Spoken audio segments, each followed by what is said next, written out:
I mean, the primary thing, Anthony, here jumps out at me, agency from God through his angel. It's quite striking. Certainly I will be with you, and this shall be the sign to you that it is I who have sent you. And that's the Shaliach language, right? The apostle language. So in Hebrew, you have the word Shaliach, which is agent. So you have the principle of agency. And here we see this principle. You have an angel of the Lord.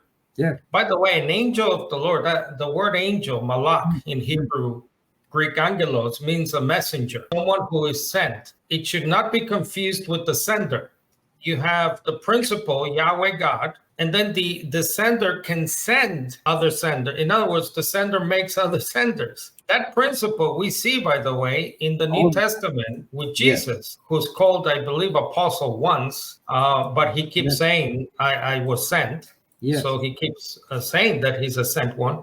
But then look at here in John 20:21, post-resurrection, he appears to the disciples, says, peace, as the Father has sent me, I am sending you. That's exactly what's going on here in verse 12. The sender makes other senders. What's interesting with this example of agency, Anthony, in this famous burning bush, is that this is somewhat of a unique occasion where the agent, the angel, has in him such authority, specific time and mission, I guess, that the agent makes even the ground holy. Now, that doesn't happen all the time, I think, an angel appears. You know, it's not like this happens, a tree burns up, or it looks like it's burning, and then the ground is made holy. Mission here of this particular angel is of such importance and significance that even the ground and the tree looks like it's burning, and that's a manifestation in a greater scale, I guess, of the glory of YHWH God. Yeah, so once again, just to put a capper on this principle of agent or agency, the Hebrew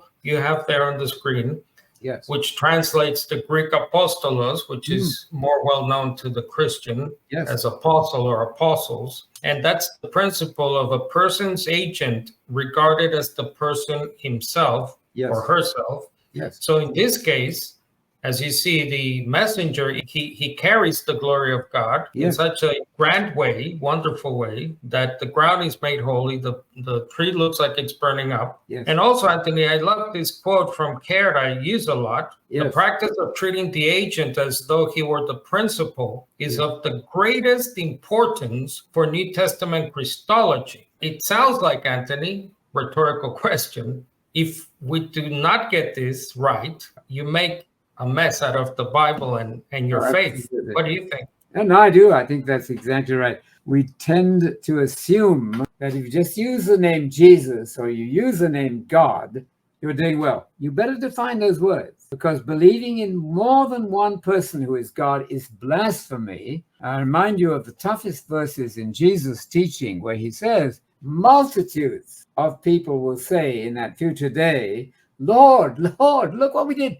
You, Jesus, you ate in our streets and we sat and listened to your teaching. Oh, no, you didn't. Why? Because you hadn't defined God correctly. So the principle of shaliach, one sent, somebody was sent. It doesn't mean that they existed in heaven before they were sent. Heaven forbid. John the Baptist was sent from God. You can be sent from God. It simply means that God is the principle behind you as the agent. Nothing could be more important, I think, than understanding it. Here's agency once again, Anthony. God says in verse 20, I will stretch out my hand and strike Egypt. Right? But then continue to read in Exodus 8. Look what it says. Verse 5. Then the Lord Yahweh said to Moses, say to Aaron, stretch out your hand with your staff over the rivers. Aaron, so he's made the prophet to Moses because Moses is made as God to Pharaoh.